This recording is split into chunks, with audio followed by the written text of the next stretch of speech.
जय जिनेन्द्र। जैन सोल इस मेरे चैनल पे आप हमारे वीडियो देखने के पश्चात लाइक करें, सब्सक्राइब करें और नोटिफिकेशन बेल आइकॉन दबाएं, जिससे आपको हमारे वीडियो की सूचना सबसे पहले प्राप्त होगी। और आप हमें हमारे वीडियो के नीचे दिए गए पेज पर भी फॉलो कर सकते हैं। जय जिनेन्द्र।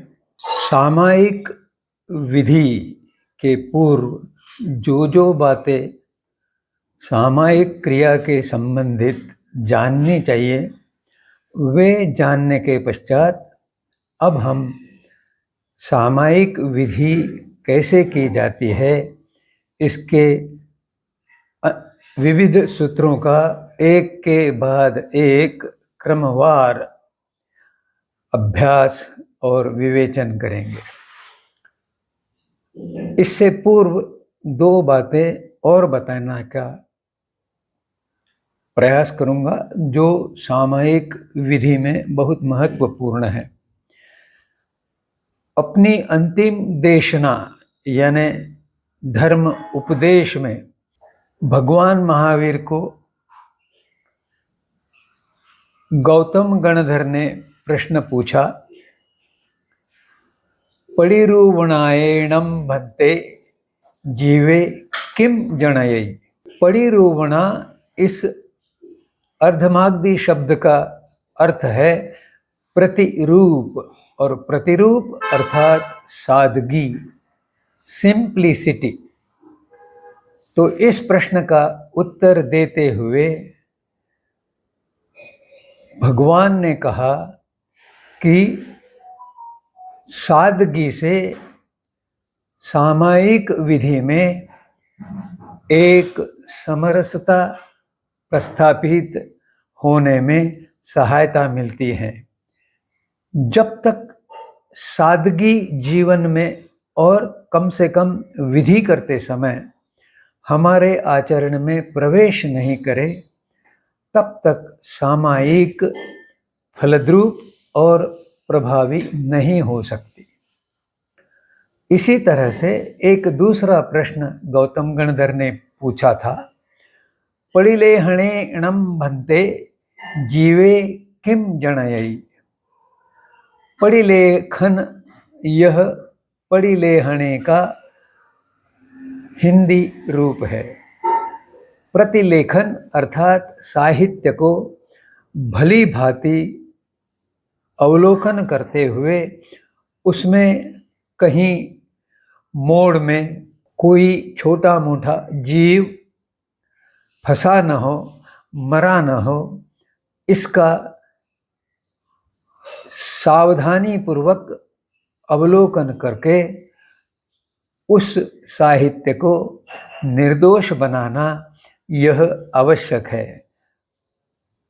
और उससे अहिंसा सिद्धांत जो है उसका पालन उचित प्रकार से होने लगता है। वह सावधानी जो है उसका विपरीत रूप है प्रमाद या अयत्ना।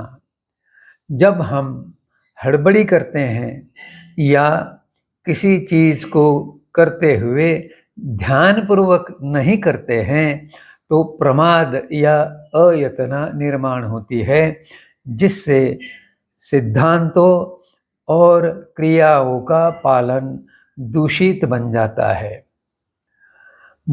हर साधक को यह निश्चित सोचना चाहिए कि हम आडंबर में विश्वास रखते हैं या शुद्ध क्रिया में विश्वास रखते हैं। हम प्रदर्शन करके यह दिखाना चाहते हैं कि हम सामायिक विधि कर रहे हैं। बाहरी दृष्टि से शायद वह ठीक भी हो, परंतु आंतरिक दृष्टि से अगर वह सही नहीं है तो वह मात्र प्रदर्शन है। जबकि गंभीर साधक को जैन दर्शन के अनुसार क्रिया करने में विश्वास और आचरण होना चाहिए। अब हम इन सभी बातों के पूर्व तैयारी रूप स्वरूप देखने के पश्चात हमारे गृह से साधना के स्थान पर जा रहे हैं। जब हम साधना स्थान में प्रवेश कर लेते हैं तब साधक को जो 5 अधिगम हैं उनका पालन करना चाहिए। जैसे उनके साथ में कोई सचित वस्तु न हो, उनके मुख पर उत्तरासंग या मुखपत्ती का आवरण हो। जैसे ही वे साधना स्थल में प्रवेश करें तो उनके हाथ नमन मुद्रा में जुड़े हुए हो और इस प्रकार वे विविध अधिगमों का पालन करते हुए अपना स्थान ग्रहण करें। स्थान ग्रहण करने के पश्चात सबसे पहले वे ऋजुयष्टिका मुद्रा में खड़े होते हैं। यह उचित आसन पद्धति है। ऋजु यानी सरल और यष्टिका यानी काठी।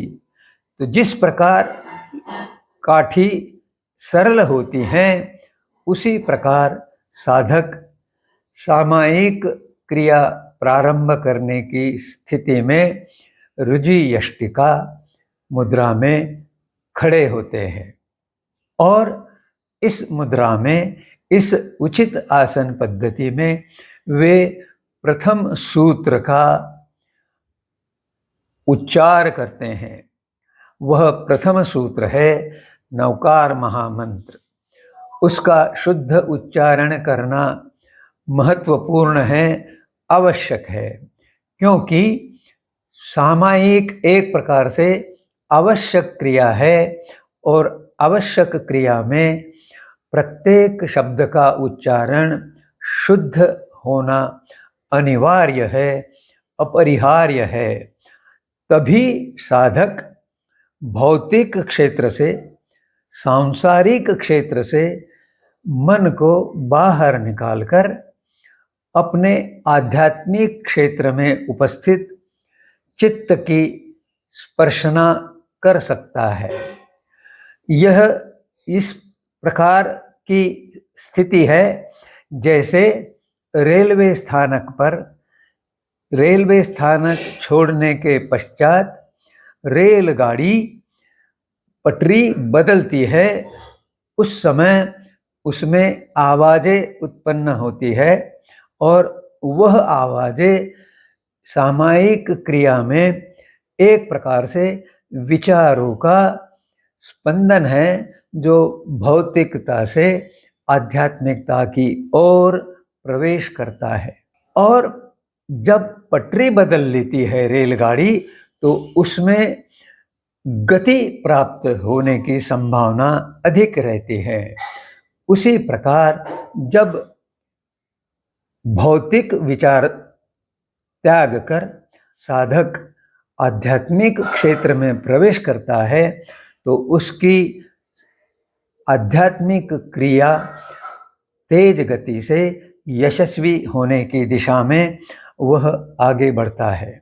इस नवकार मंत्र के उच्चारण के साथ साधक जो 108 मूल गुण हैं उनमें से जितने भी गुणों का स्मरण हो आए उनका स्मरण करता है तो उसके कारण से गुण ग्रहण प्रक्रिया प्रारंभ होती है। और जब गुण ग्रहण प्रक्रिया प्रारंभ होती है तो दोष अपने आप सिमटने लगते हैं और सामायिक क्रिया शुद्धि की ओर गतिमान हो जाती है। ये 108 जो गुण हैं उनमें से अरिहंत भगवंते 12 गुण हैं। वे है अनाश्रव, यानी किसी कर्म दलिक का आश्रव प्रवाह नहीं होता। अमम अर्थात शरीर से ममता का अभाव। अकिंचन अर्थात किसी भी प्रकार का कोई परिग्रह नहीं है। छिन्न शोक अर्थात अशोक, किसी प्रकार का कोई शोक नहीं है। निरुपलेप अर्थात किसी भी प्रकार का लेप नहीं है, अर्थात विरक्ति का भाव है। व्यपगत अर्थात लुप्त राग द्वेष प्रेम। उसके पश्चात निर्ग्रंथ, मन में किसी भी प्रकार के कर्मों की गांठ का अभाव है। शास्त्र नायक अर्थात शास्त्रों के जो नायक है, जो अरिहंत भगवंत है, उनके विचार में केवल आगम है। वे अनंत ज्ञानी है, वे अनंत दर्शी है, वे अनंत चरित्री और अनंत बली भी है। यह 12 गुण हमें साधक के विचार में आते हैं। सिद्ध भगवंत के 8 गुण हैं। वे है केवल ज्ञान अर्थात सर्वोत्तम सर्वोच्च ज्ञान, विश्व के सभी कण कण का प्रत्येक क्षण क्षण में ज्ञान। केवल दर्शन अर्थात उत्तम श्रद्धा, किसी प्रकार का कोई शंका नहीं, किसी प्रकार का कोई प्रश्न नहीं। निराबाध, जो भी सिद्ध भगवंत करते हैं उसमें कोई भी बाधा नहीं आते हैं, और जब बाधा नहीं आती है इस प्रकार का आनंद वे उपभोगते हैं। उनका चारित्र क्षायिक है, अर्थात किसी प्रकार का कोई दोष नहीं रहा। वे अजरामर है, अमूर्त है, अगुरु लघुत्व उनमें ठोस ठोस के भरा हुआ है, अर्थात वे मध्यस्थ भाव में रहते हैं और उनमें अनंत शक्ति का उपस्थिति है। इस प्रकार विवेचन करने के पश्चात मैं आत्मिक भाव से प्रार्थना करता हूँ कि अपने मन की शंकाएं और टिक्का टिप्पणियाँ कमेंट सेक्शन में अवश्य भेजें, जिनसे आपको उन प्रश्नों के उत्तर मिलेंगे और मेरा कार्य आपके साथ संवाद बनाने का सरल और सहज बनने में सहायता मिलेगी। जय जिनेंद्र।